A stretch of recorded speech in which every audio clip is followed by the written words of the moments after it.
तपाईँले अन्तिम इच्छा उहाँसँग कुरा गर्नुहुन्छ अन्तिम इच्छा भने तपाईँ कानुन व्यवसायी सल्लाह यस्तो शब्द बोल्नुहुन्छ अन्तिम इच्छा भन्ने शब्द बोल्दै हुनुहुन्छ यसको शब्द होइन सर नो सर तपाईँले बोल्नु भएको अहिले अन्तिम इच्छा भने चाहिँ के हो सर यो भन्नु त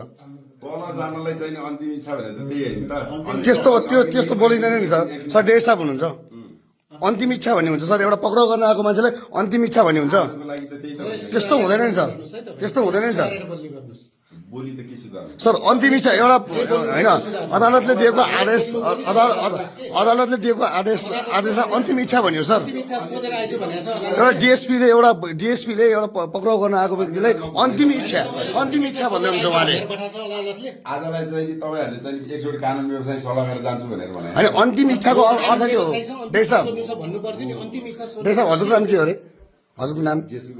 होइन नाम त भन्न मिल्दैन सर देशब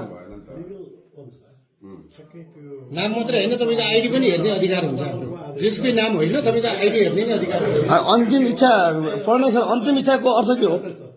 अदालतको आदेशमा सरकारी वकिलले पठाएको पक्राउ पुर्जी चाहिन्छ त्यो त चाहियो अनि त्यो पनि चाहिएला ठिक उहाँले दिन्छ अन्तिम इच्छा भने चाहिँ के हो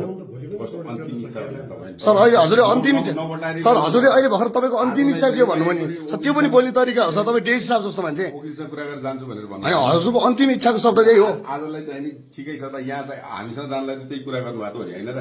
सर यहाँ हाम्रो सभापतिज्यूलाई तपाईँहरूले पक्राउ गरेर आउँदै हुन्छ अन्तिम इच्छा भनेको के हो त सर त्यो तपाईँले नपटाएर सर नपटार्नु भन्ने कुरै होइन नि सर